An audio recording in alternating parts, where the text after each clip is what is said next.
Hello everyone. आज हम लोग क्लास 6 का एनसीईआरटी साइंस में चैप्टर 15 देखेंगे। चैप्टर का नेम है एयर अराउंड अस। तो आइए देखते हैं इस चैप्टर में क्या क्या इंपॉर्टेंट पॉइंट्स दिए गए हैं। Air, the invisible gaseous substance surrounding the earth, a mixture mainly of oxygen and nitrogen. Air क्या है? तो ऑक्सीजन और नाइट्रोजन का मिक्सचर है। The blanket of air that surround the earth is called atmosphere. ये जो एयर का blanket है या फिर चारों ओर जो एयर है वो क्या है? तो इसको क्या बोलते हैं? Atmosphere. Air is found everywhere. We can not see air but we can feel it. Air in motion is called wind. Most important, air in motion is called wind. Air occupies space. Air is present in water and soil. Air is a mixture of nitrogen, oxygen, carbon dioxide, water, vapor, and few other gases. Some dust particles may also be present in it. तो air में क्या क्या mixture होता है? Nitrogen, oxygen, carbon dioxide, water vapour and few other gases और dust particle भी। Air का feature, air का क्या क्या मतलब उसकी कैरेक्टर है, उसका कैरेक्टर क्या क्या है? तो ये स्पेस घेरता है। और फिर क्या है, इसमें क्या क्या पाया जाता है वो आपके लिए मोस्ट इम्पॉर्टेंट है। और ये सभी जगह पाया जाता है, यहाँ तक कि वाटर और सॉइल में भी। Next point, atmosphere is essential for life on earth. Aquatic animals use dissolve air in water for respiration. Aquatic animal कैसे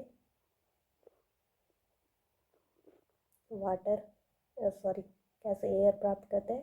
तो ये वाटर से डिसॉल्व ऑक्सीजन जो वाटर में प्रेजेंट होता है उससे रेस्पायर करते हैं, मतलब कि ऑक्सीजन लेते हैं।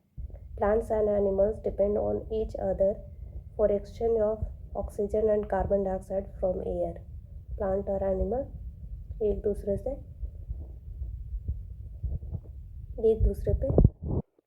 डिपेंड होते हैं।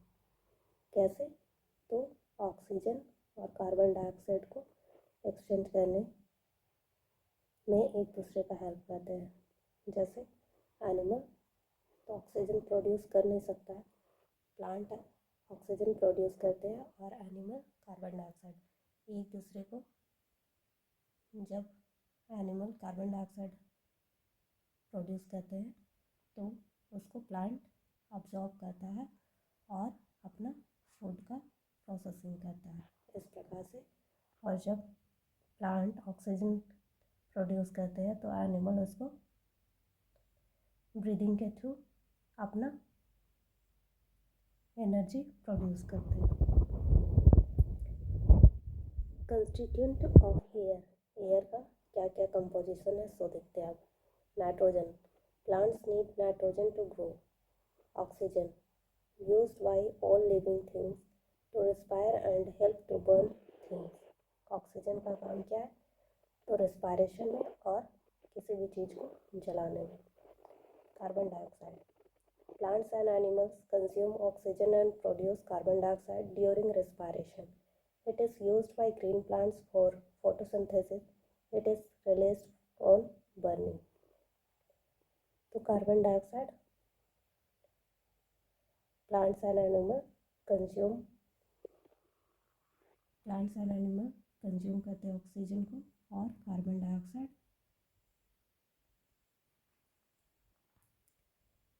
बाहर निकालते हैं जब वो अपना ब्रीदिंग या respiration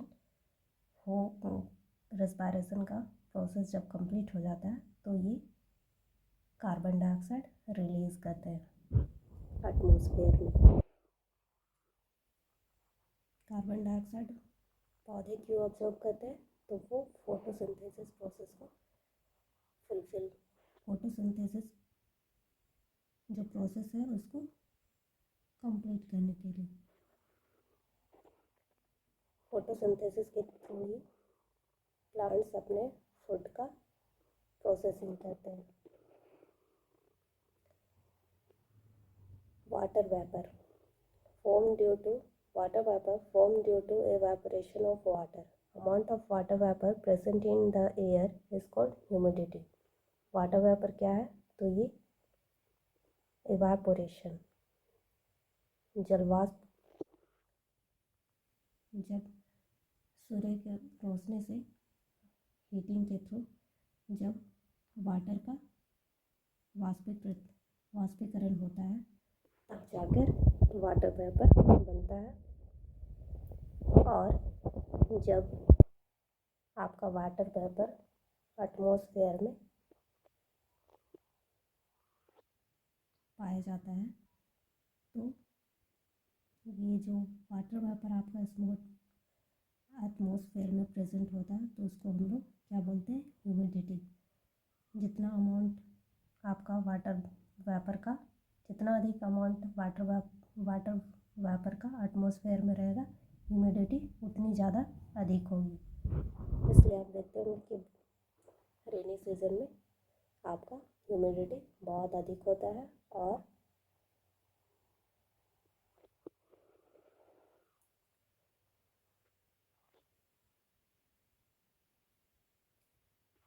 varies from place to place and also in the same place during day and night। और ये वाटर वेपर जो है वो प्रत्येक जगह में एवरी प्लेस में अलग अलग होता है, वैरी करता है, मतलब हर जगह ह्यूमिडिटी अलग अलग होता है। Dust and smoke smoke contains a few gases and fine dust particles. Dust and smoke में क्या होता है? तो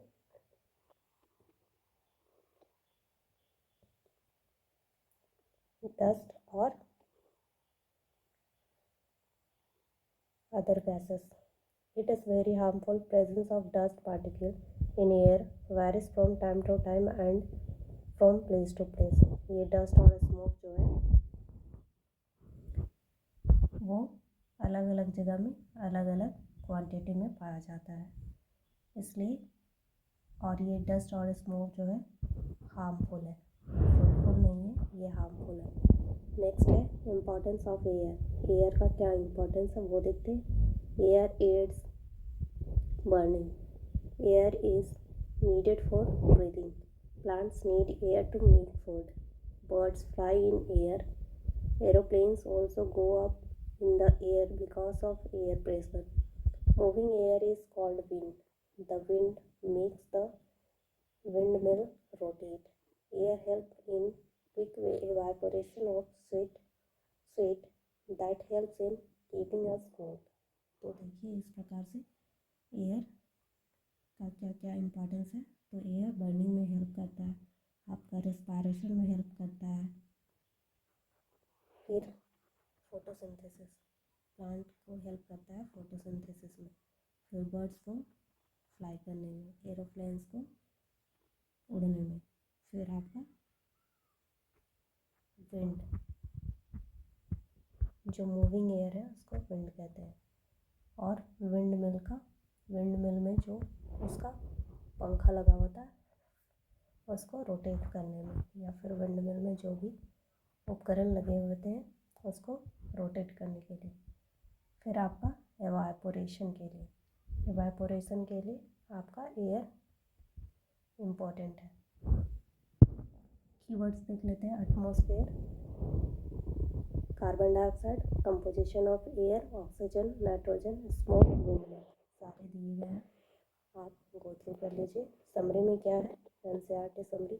air is found everywhere. We can not see air but we can feel it. Air in motion is called wind। Air occupies space। Air is present in water and soil। Air is a mixture of nitrogen, oxygen, carbon dioxide, water vapor and a few other gases। Some dust particles may also be present in it। Oxygen supports burning and it is necessary for living organisms। The envelope of air that surrounds the earth is known as atmosphere। Atmosphere is essential for life on earth। Aquatic animals use dissolve air in water for respiration. Plants and animals depend on each other for exchange of oxygen and carbon dioxide from air. तो इस प्रकार से आपका इस chapter में most important है composition of air, फिर आपका एटमॉस्फेयर, फिर इम्पोर्टेंस ऑफ एयर, फिर डस्ट स्मोक, वाटर वेपर, फिर आपका एयर, विंड, और फिर कैरेक्टर ऑफ एयर। ये सब आपके लिए इस चैप्टर में मोस्ट इम्पॉर्टेंट है। आप सारे पॉइंट्स को देख लीजिएगा, तो जितने भी इस क्वेश्चन से क्वेश्चन अराइज होंगे